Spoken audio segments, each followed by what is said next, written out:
আজকে আমি বানাবো মিষ্টি দই, চিনি পাতা দই। 1 কিলো দুধ আছে, দুধটাকে আমি ফুটি গাঢ় করে নেব।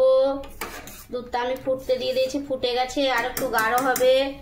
এই যে আমি ক্যারামেল তৈরি করে নিচ্ছি, লাগছে তার জন্য 4 চামচ চিনি। মিষ্টি খাবেন সেরকম চিনিটা দেবেন। জল দিয়ে নেব।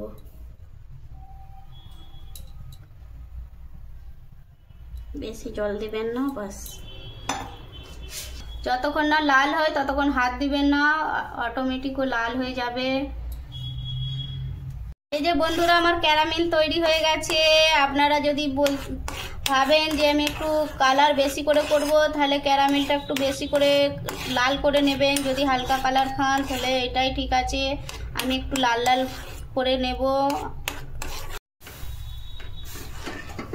দেখুন বন্ধুরা, আমি দুধটা দিয়ে দিলাম এই যে ক্যারামেলে।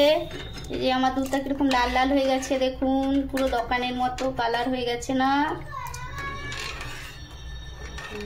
আপনারাও এরকম করে দিয়ে দেবেন, ঠিক আছে?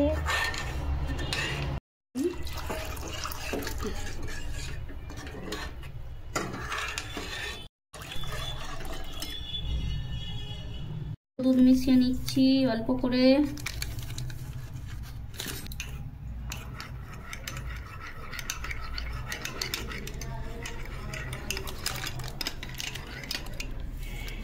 আপনারা পরিমাণ দেখে নেবেন, সেই হিসাবে গুঁড়ো দুধ মিলিয়ে নেবেন। গুঁড়ো দুধ দিলে জমবে ভালো দইটা। আচ্ছা, ক্যারামেল এই যে দুধে আমি দিয়ে দিলাম, গুঁড়ো দুধটা পুরো মিশে গেল। ভালো করে আমি দিয়ে নেবো। একটু উষ্ণতা আছে, এবার আমি দিয়ে দেবো। এই যে এলাচটা দিয়ে দিলাম, আমি এলাচটা একটু দিয়ে দেবো, গুলে নেব।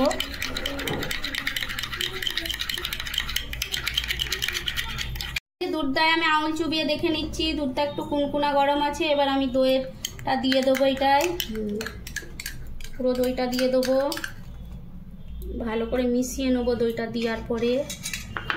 মিশিয়ে নিচ্ছি দইটা, আপনারাও ভালো করে এরকমভাবে মিলিয়ে নেবেন দইটাকে।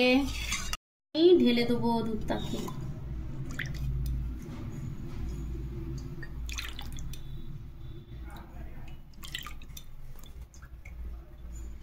এরপরে এটা আমি সারা রাতের জন্য রেখে দেবো, কাল সকালে দেখাবো বন্ধুরা কিরকম দইটা আমার বসেছে। বন্ধুরা, কালকে আমি রাত্রে দই জমিয়েছিলাম, রাতভর রেখে দিয়েছিলাম। এই যে দেখুন আমার দইটা কত সুন্দর জমে গেছে, এই যে দোকানের মতন বসেছিলাম। দেখুন খুব সুন্দর। এই দেখুন উল্টোচ্ছি, পড়ছে না। এই দেখুন, দেখুন এই যে দেখুন দোকানের মতো এই যে দই, পিস পিস করে কাটবেন। এই যে তিশা, খেদা কেমন হয়েছে?